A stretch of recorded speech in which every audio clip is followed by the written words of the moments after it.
And if I do try to murder you, it'll make for an amazing sequel. Yeah, about that.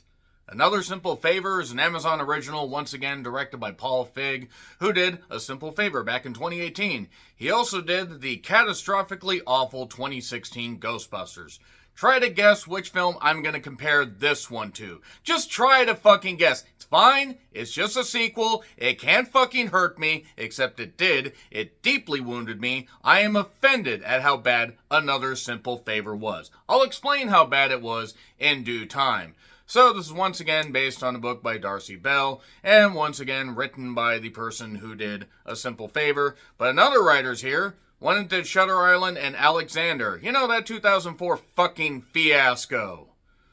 So, once again, we have Anna Kendrick as Stephanie, and we have Blake Lively as Emily, reuniting while Stephanie is doing a book tour set years after the events of the first movie and all the stuff that happened. And if you have not seen A Simple Favor, you're going to have no fucking idea what's going on. I mean, you'll get a bit of a recap, especially through dialogue and some clips and flashbacks. A lot of flashbacks. A lot of wrapping around, and a movie so goddamn smug it has its head stuck up its own ass within the first 10 fucking minutes.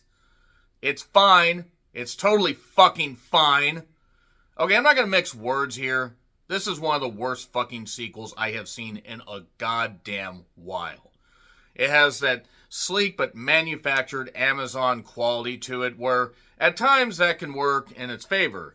Work in its simple favor, as it were. It can actually feel like, you know, it's just a warm cup of cocoa, or it can feel like it had arsenic put in it, and then you just keep drinking the arsenic, thinking that the arsenic will taste good, and then eventually you don't taste the arsenic because it's poisoning you, and that's well before any of the twists come along. Another Simple Favor should have been a slam fucking dunk, because the first one only came out like just under 7 years ago, so it's not the worst idea after A Simple Favor was so well received, and you had Blake Lively, Anna Kendrick, you had Henry Golding, who is back in this, as well as Sean, and you have other characters like Allison Janney as Aunt Linda, and I love Allison Janney. Allison Janney is a very, very good actress. She is very accomplished. She's very funny. She has been in some good dramatic roles. And you also have Taylor Ortega as a special agent. I have to say, one, she makes the most of her, brief on-screen time, and two, she is quite lovely, and I would love to see her in more projects.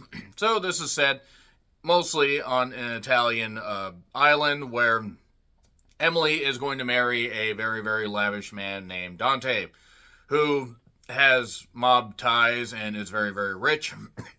And his mother, Portia, is not necessarily too enamored, but it is what it is. But then, basically, things get all twisty, topsy-turvy, and about halfway through, we really get something that sets things in motion, kinda, but also not really. Look, despite the fact this movie is pretty much the same length as the first movie, this feels so fucking stretched out. Every single scene feels like it has every bit of edge and humor and life and energy just sanded off of it. It's just like a plate of gruel. Not even gruel that Oliver Twist would want more of. He would say, no, I'll fucking starve. That's okay. I loved A Simple Favor. Even though I fully recognize upon rewatching it, you can check out my Redux review that I did, that it does rush things in the third act. And no, it's not entirely perfect, but it has life and energy and enthusiasm and some good, to great character work. This just feels so soulless and just, assembly line like. It's just so ridiculously awful. Absolutely awful. None of the humor works. There are so many loose ends, so many characters that just bop in, bop back out. Also, not to say that figuring out the twist is the worst thing in the world, especially since it's a dark comedy mystery thriller. But the twist is so obvious. If you remember one off line from the mother in the first one, you obviously remember where the fuck this is going. And also the fact that an aunt suddenly shows up, an aunt that has ties to even, doing something to help raise the girls, you know where this is absolutely going. So once things get set in motion, yeah, there's not really a whole lot to this without me getting into spoilers. I will say that Anna Kendrick and all her adorable awesomeness can only do so much. They don't utilize her talents. Blake Lively, this is in the aftermath of all the It Ends With Us fucking ridiculousness that I don't know what actually did or didn't happen, but Blake Lively doesn't come across like she's really trying in this, which is saying something. You have Kelly McCormack's in this as well, and a bunch of Italian people. You have Alex Newell that plays Stephanie's assistant, and I thought maybe we were going to go for a Lost City-like thing, where, that assistant, or we were going to go for something good. No, they don't really utilize her well. They kind of just make her a background character. And the vlogging and the various posting, it also seems kind of offensive to Italian people because it just makes them seem like stereotypes and stuff like that. If you're Italian, let me know if this is offensive. This is not Mafia Mama, which I at least somewhat enjoyed. They had Toni Collette, Monica Bellucci, and had some good stuff to it. This has really nothing to it. In fact, I really hate this movie. The more I think about it, the more I really hate Another Simple Favor. And I'm just going to offer one little tease of a spoiler. They are pretty much indicating they're going to do a third one. Dear God in fucking heaven, don't you fucking dare. I hope this bombs. It won't bomb because you have star power and a built-in fan base from the original. But I would love to know what you guys have to say in the comments because this is really, really apocalyptically awful. Even with lowered expectations, this wouldn't be any good. 3, 2, 1, and spoilers. So basically, within the first 10 minutes, I knew I wasn't going to like this. I really knew I wasn't going to like this. The credits were just more of the same. We get Emily doing her vlogging. She's in Italy. She's under house arrest. And then we get a long explanation of how we got to this point. In the first one, yes, it was a bit of an explanation, but it didn't take nearly as long, and the pieces came together, and the story flowed a whole lot better. The book sales are slumping. She wants to basically get back into, boost her book sales and stuff like that. And she hasn't posted a video in 3 months almost. Her son goes off to camp. That is pretty much just a throwaway story right there. It stands for one little line. And Emily got out on appeal because she has a rich guy as her new boy toy. Sean and Nikki, her husband or her now ex-husband and son, are living in New York. She got out on appeal. She basically asked Stephanie to come with her to, be part of this wedding. And because I know your secret, well, I know all your secrets too, and this kind of stuff. And it's weird how this movie feels so disjointed and so devoid of life from a first one that isn't even that old. I have shirts that are older than the first movie. I mean, that is saying something. I probably should actually change those out at some point. But this doesn't gel well at all. This will not end, is what I kept noting. And basically she says, basically during an exchange, Stephanie says, I'm not nice, or I'm not as nice as I used to be. And basically Emily says, it's not that you were ever nice. You just didn't want to be mean. You were just afraid to be mean. And who's her fiance? It's a rich guy named Dante. It is not divine nor a comedy. This definitely isn't a comedy. She vlogs, but she's not allowed to vlog on the private jet with all these rich people, but that's thrown away. And it's been 5 years, evidently, and Emily got out on appeal because of all this and all the stuff she did, which was some nasty shit, by the way. And I'm not saying, by the way, that Stephanie wasn't, totally innocent. The half-brother that may or may not be the father of her child. Again, if you have not seen the first one, you have no idea. It's just really a montage of here's what happened, this is how this happened, and all this and everything, catching us up to speed, which isn't the worst, but it felt very much like my Big Fat Greek Wedding 3. It just really felt like we're explaining stuff away when really we should just let things be. So, anyway, she knew Dante a long time ago. She worked as a bartender. This is when she was doing her, liaison / thievery and doing all this and betting men and stealing their stuff. But it turns out that actually ties into something a little bit later on. This is abysmal, is what I wrote down several times. Sean is essentially a drunk who still fantasizes about Stephanie. To be fair, who would not fantasize about Anna fucking Kendrick?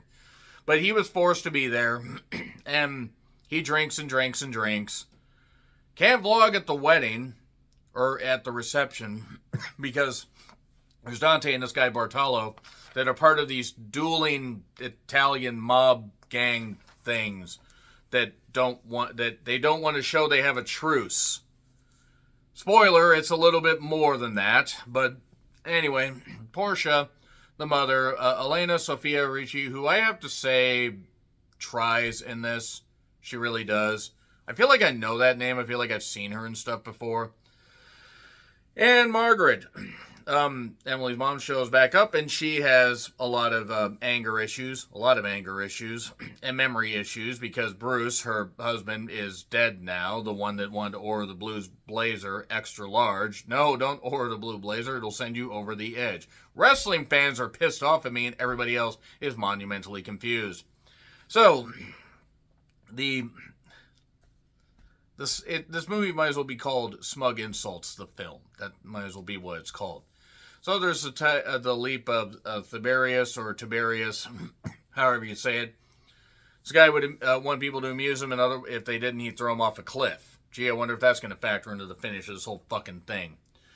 So,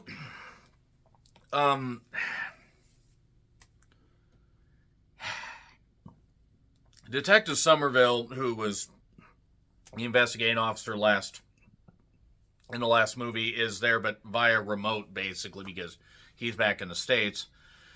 And I just cannot get over how fucking stupid this is. She's talking to, Emily and Stephanie are talking, and Emily basically says, well, Diane Keaton doesn't write her endings, but I do. What did Diane Keaton do to deserve to be involved in this movie? She's already had enough, issues with, summer camp and, 80 for Brady. And Diane Keaton's a lovely actress and a lovely person, but good God, seriously, very charming actress that has been doing this for years. What did Diane Keaton do to deserve this? And I noted that it could have actually been Vicky that was doing this as a way to boost book sales, but no, that wasn't it. Sean ends up getting injected with poison and killed in the goddamn shower. More on that here in a bit. So he falls through the goddamn thing. So great use of Henry Golding there. And that was about, 35 or 40 minutes in. Once again, Taylor Ortega, I do have to note that at least she tries here and she has a good look for Hollywood. And then basically the wedding is going to go off without a hitch. The women in the wedding band, that Italian trio, my God, what lovely lasses they were. I don't know what the actual term is over there in Italy, but I'm just going to say lasses. I'm going to try to be as nice as possible. So Dante burns up the prenup, always a good idea when you're doing that kind of stuff, because, well, it ends with us. Ha. No, he didn't say that, but he might as well have. Stephanie makes her speech while drunk. I assume everybody involved in this production was drunk.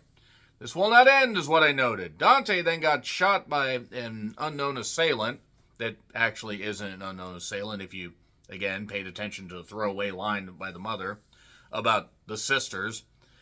Who did it? So now we go back to the beginning. I mean, well, that was where, that caught us up to where we were. And she's vlogging, she's doing this. And Miles got banned from camp. He hotwired a boat. That's what Darren, her friend, said. And that's it. We do not find anything else about that. You could have immediately excluded that and it wouldn't have mattered. She got her phone and her passport taken. Stephanie does. And Emily basically shows up in a black veil and everything because her husband's dead, and she wants Stephanie to confess to everything, and ends up doing a knife trick to do this. But it's not Emily. It is not even Hope. Or it is Hope. It's Hope and Faith. Faith died. It's Hope. But she's Emily. It's actually not Emily. It's Charity, the third triplet that apparently died.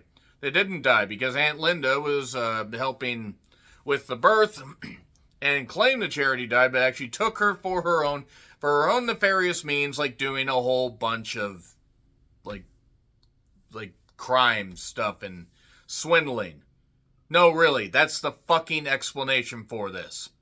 I don't mind bonkers explanations and stuff, not even out of left field, but just stuff that's supposed to be ridiculous. But it worked in Knives Out. It worked in Glass Onion, a Knives Out mystery. It also worked in A Simple Favor. It does not work in Another Simple Favor. She has a maid help her out. I felt sorry for this lady. I think her first name was Anita, because she was trying here. She was trying. So Agent Irene ends up getting a knife in her back because somebody is trying to write off every single person. But she was an FBI agent. So now it's an international incident. Good job, murderer. And Margaret basically talks to Stephanie when Stephanie breaks into her hotel room and says it was Charity, the triplet, and all this. And she calls Ben Somerville, Detective Somerville, or Cop Somerville, Sergeant, whatever the fuck he is. Nothing against the actor, but I was getting pissed off by this point. And Jesus Christ. So Portia ends up kidnapping Stephanie. Meanwhile, Linda smothered Margaret because of all this stuff while confessing. It's a nice thing. I felt like smothering myself while watching this goddamn thing because it was so bad and it would have been a less painful experience. And Portia gives Stephanie truth serum, and she confesses to everything, so you know that's basically like... It's like the True Lies truth serum thing. If it wasn't funny, we didn't have nearly enough people blowing up, on missiles. Emily then shows up and says, say, how well I know you're Emily. Say something that only Emily would know. She says, brother, fucker, going back to that. Linda basically blackmailed Emily to get money because why not? She was tired of the riffraff lifestyle, I guess. Charity showed up, and Charity basically ended up drugging Emily, and we get an incestual twin magic thing. It was funny in the first one. It wasn't funny in this. I don't know. Charity then basically live streams from Stephanie's phone because they took her phone. She's trying to find Stephanie and find her brother. Or her sister, that is. Maybe they'll reveal they had a brother, too. Maybe they'll reveal they had triplets. And also, maybe it was quadruplets and one was a brother. Who knows? So, it turns out that Charity has Nikki at that cliff dive area. The dive of Tiberius, or Tiberius a jump, whatever. They humor Tiberius. I felt like diving off a cliff while watching this. Am I being too harsh towards it? I don't fucking care. So, nevertheless, Linda has this gun. I guess this is supposed to be played for laughs, but it's just really, really bad. And Charity doesn't want Emily to die because she feels an attachment to her. Also, she was basically manipulated and everything and all this stuff by Linda, so she doesn't really have a fully developed mind. So, they were going to kill Stephanie. And Nikki, by the way, had a drone. And he used a drone. He used a drone earlier. And then used a drone to hit Linda. Knock the gun out. Stealth mode, bitch. But then, essentially, Charity ends up shooting Linda. Aunt Linda falls to the goddamn ground. And we get another sisterly kiss because that's what this movie fucking needs, is to play that same joke again that didn't work the first time in this. Worked in the first one. And basically Charity takes a fall because she did all this stuff. And now Stephanie has wrote another book. Emily, is going to raise Nikki for herself because Stephanie's going to raise Nikki because Emily feels she can't be a good mother. Portia basically says, I know your secret. Because the secret, the whole big deal as to why they knew each other and why Dante and Bartello always seemed at odds, they were actually lovers. And this is a way to, have something, loom over this and everything and keep a shadow cover over this whole thing. So it would be revealed that nothing bad happened. That Portia's son wasn't actually gay. That's what the twist was. I almost skipped over that and then realized, well, that's kind of important, but it's also nonsensical because the movie sucks. And she says, I'll keep your secret, but I have a simple favor to ask of you. We're going to get a third one. Fuck you, everybody involved in this. Well, not everybody. Fuck everybody that thought that the pacing of this movie and the way it was done is the way it should have been done. Because the cast tries, but this just felt so manufactured, so bullshit, so painfully unnecessary, unapologetically unnecessary, and there you are. So it gets an F. It might end up being on my top 10 films, worst films of the year. Maybe. I don't know. We're only in the beginning of May, so it's hard to tell. Agree, disagree what I said? Like, share, subscribe. Twitter, Letterboxd, Blue Sky handles in the description. I'm John Ritland. I'll see you soon.